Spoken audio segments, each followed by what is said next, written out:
Everybody joining me next up here on the Phillip Jordan Show right here on Wiregrass Daily News Sports is Chase Robinson, play-by-play for football and basketball for Jacksonville State over on ESPN Plus. Does some high school football too as well, covering Oxford.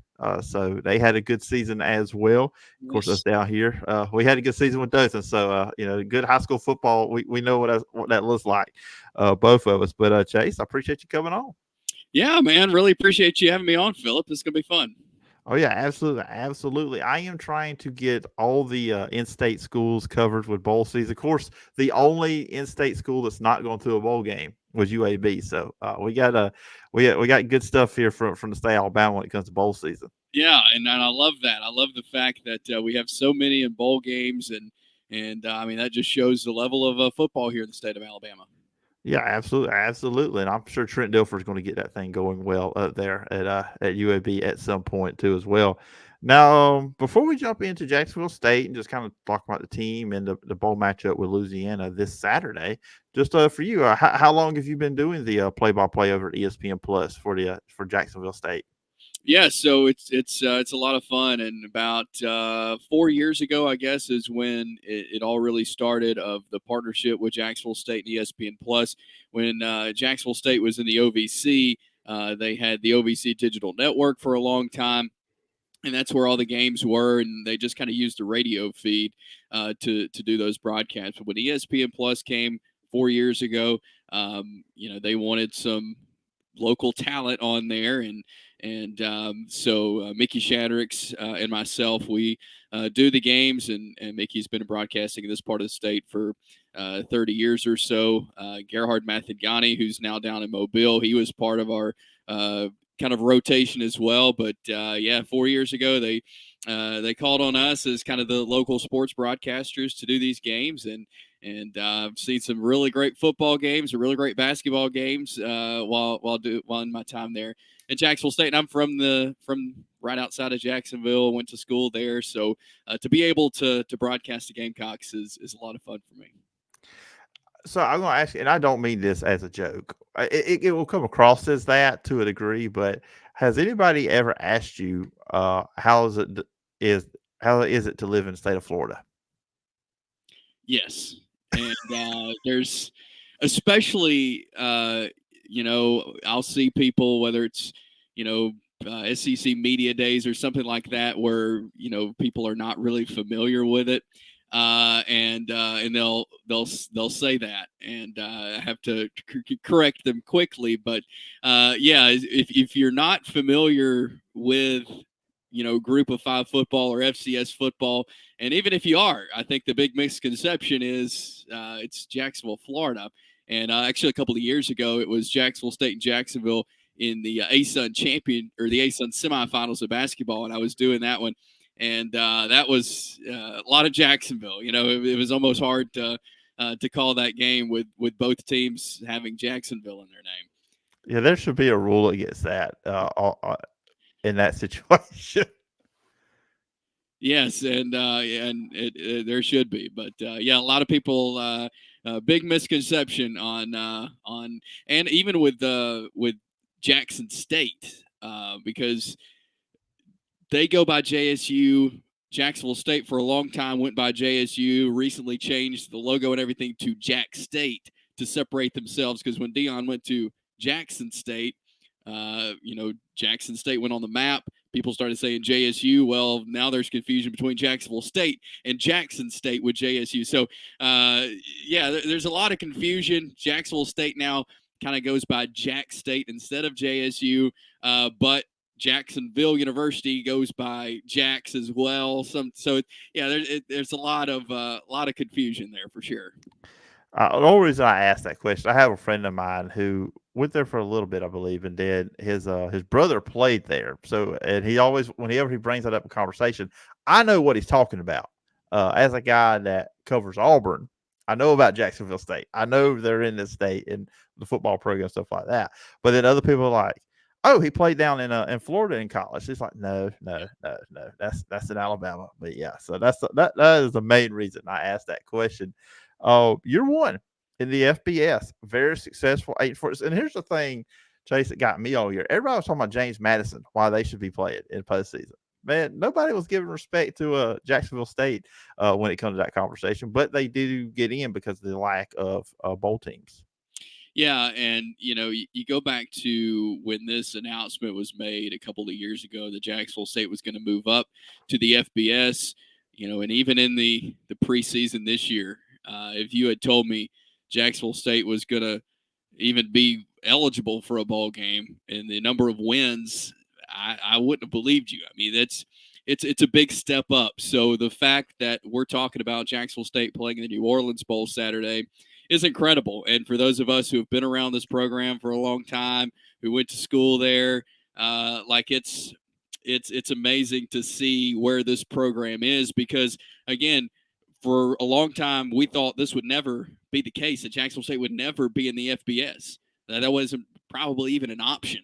And so the fact that they are now and the fact that they had the season they did, it's truly incredible. And to start the way they did against the Conference USA team in UTEP back in week 0 and got the win, and that kind of started the season off in the right way, really propelled them up in the right way. But yeah, to be sitting here right now saying that Jacksonville State's playing in a bowl game this Saturday it's truly incredible. Before we really look at the season for Jacksonville State, I will say this: we need one thing to happen. We need Jacksonville State and Troy to figure something out and get on the field again. Now that they're both in the FBS, the old timers, everybody, because right now it is Troy and South Alabama. That's looked at as a rivalry, but a lot of people I don't think know that back in the day, Jacksonville State and Troy, that was the rivalry when they were both at the time when before they called it FCS, but back when they were down at both at that level.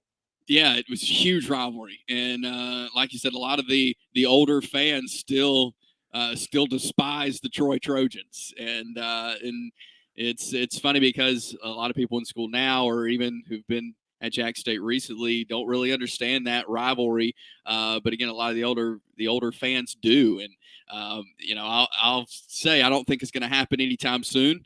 But I would love to see it happen. I would love to see the two teams play, but I would not expect that anytime soon. Well, just on the joking side, I know one other team in this state won't play Jacksonville State anytime soon. That is the Auburn Tigers. So that's another one. Right. Yes, for sure. They'll just go back to 2015, and we'll see why on there. Oh yeah, absolutely, absolutely. So this, like I said, this year they go 8-4 this season, and I guess for you, kind of bad for you because they had a lot of weekday games. So they get to call a lot of those games because they're playing during the week. But also, that's probably really good exposure the program got this year because you had five. It was 5 consecutive weeks. Had a one Thursday, 2 Tuesday, and 2 Wednesday nights. So they had some really good exposure this year playing on those weekday games. Yes, they did, and I mean, folks will tell you there's some recruits right now that say, "I didn't really know about you, but I saw you playing on ESPNU on a Tuesday night." So it was a huge recruiting tool, huge exposure for the football team and for the university. It's kind of like a built-in commercial for Jacksonville State football. The way they were able to win some of those games too, and coming from behind down 21-7 or whatever at halftime and coming back and winning the game. I mean, that's just a built-in commercial for your football program to be on national television, to win the way they do, to have a coach on the sideline like Rich Rod. I mean, it was great exposure having those national television games, and that's one of the big bonuses of moving up to Conference USA and moving up to the FBS is that you're going to have those opportunities to be on national television, and Jack State took advantage of those this year for sure. Yeah, and how was this team able to make that transition and be successful? Obviously, you mentioned Rich Rod being the head coach. I mean, you got a guy that has led Power Five programs and has done well. Obviously, from what he did at West Virginia, most notably. But for this team, just making that transition in year one to be this successful. Yeah, it's crazy. There's a lot of these guys who have been a part of the Jacksonville State football program with the previous coaches. They've been a part of it when they were in the OVC, when they were in the ASUN, and now the Conference USA. And so I think for a lot of these guys, it was just they are now on the biggest stage of college football. They're in the FBS. They knew what it takes to be at that level, and they took advantage of that. But I think a lot of it does go to the coaching staff, to Rich Rod and the great staff that he has to get them ready for what they were going to be up against. I mean, these teams, there's no doubt, were bigger, faster, stronger than what they're used to seeing in the FCS. And I think he did a great job in the offseason preparing them for what they were going to see.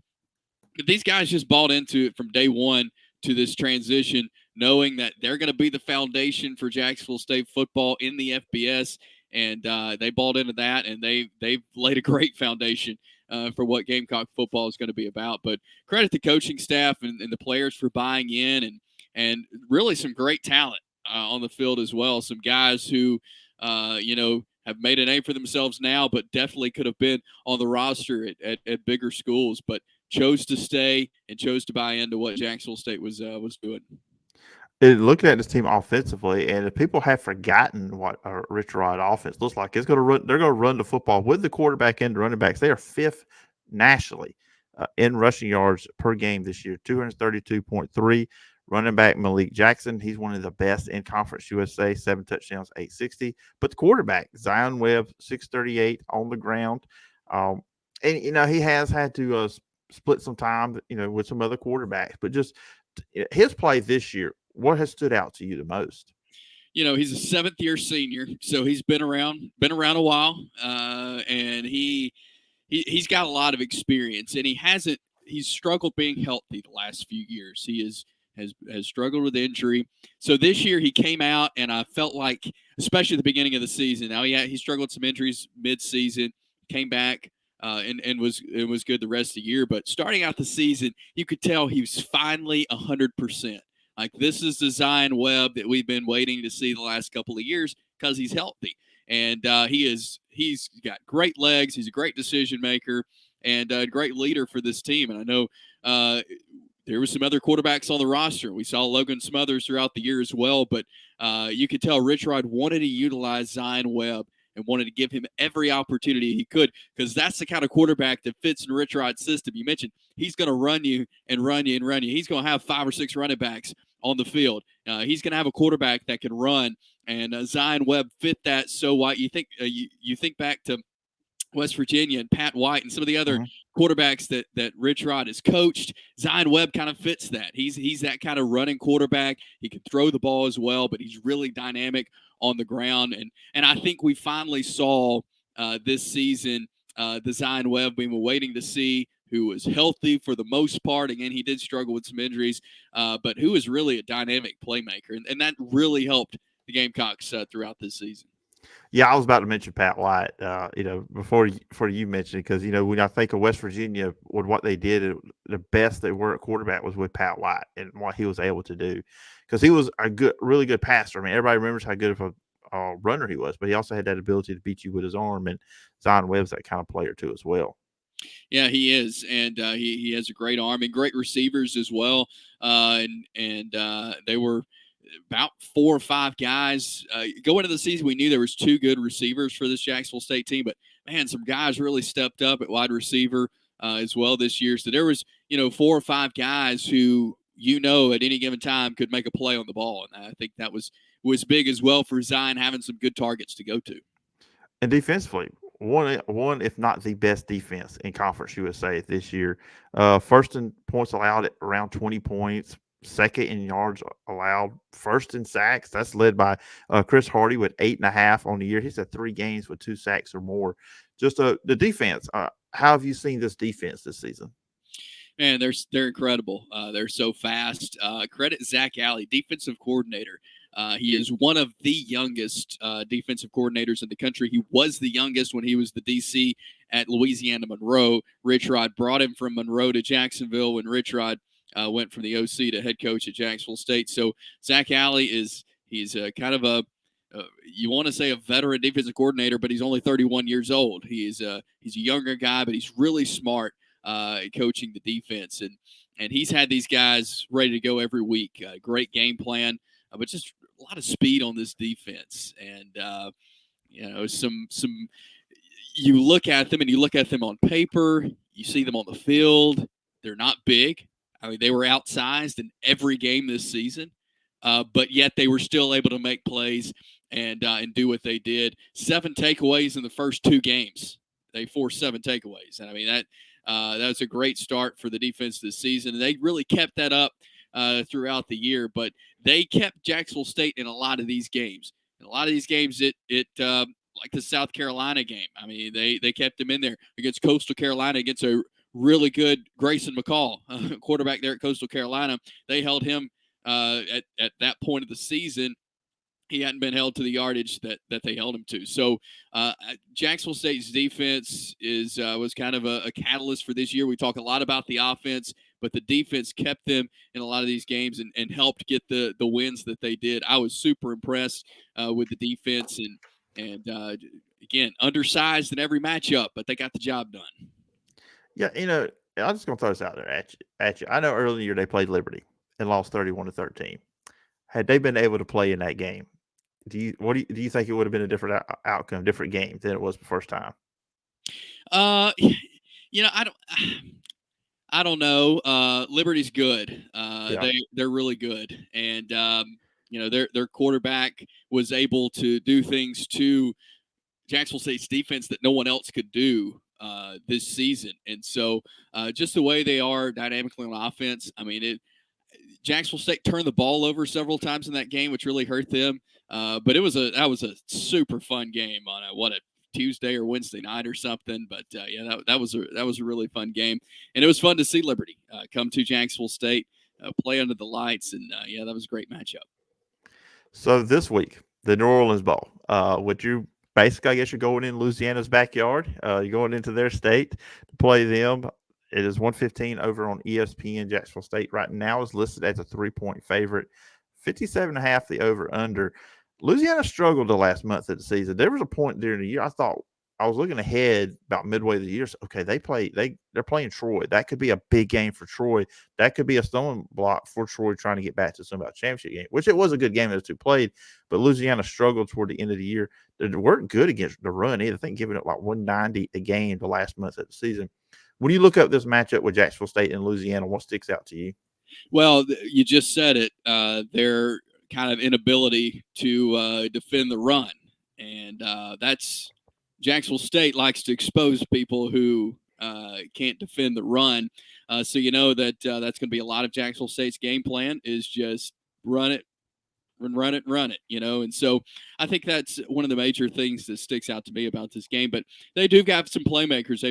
They play Sunbelt and I don't think people realize this or think about this, but that's really good football week in and week out in the Sunbelt. So they're battle tested. Their record may not show it, but I mean they're battle tested and they've seen teams, better than Jacksonville State, and so. I'm looking forward to this one. You look at the records and you think, oh, well, Jacksonville State's better. Well, this is going to be a really hard-fought game, and you mentioned it too. It's in their state in Louisiana, and so I think this is going to be a really fun game. But look for Jacksonville State to try to run for about 600 yards on Saturday afternoon, and I think we'll see probably 6 or 7 running backs in the game. I mean, they're going to try to expose the Louisiana defense there with the run game. So before I let you go, can we get a score prediction for the game? Oh man, let's see. I think I'll say 42-28 Jacksonville State. All right, sounds good, and that will be hitting that over. So, we're in the state of Alabama. We're not really supposed to do that, but if anybody is listening to outside the state of Alabama, I guess you can hit that over if you want to take Chase's advice on that one. But anyways, Chase, this has been fun having you on. I hope we do this again sometime. But if the listeners and viewers wanted to follow you, where can they find you online? Yeah, on Twitter at Chase Rob Sports. Give me a follow and. On Facebook as well, Chase Robinson. So, yeah, we'd love to connect with everybody and would love to come back on with you. But I appreciate you having me on. Love talking Jack State football. Oh, yeah, absolutely, Chase. Appreciate the time and look forward to talking again sometime down the road. Thanks, Phillip.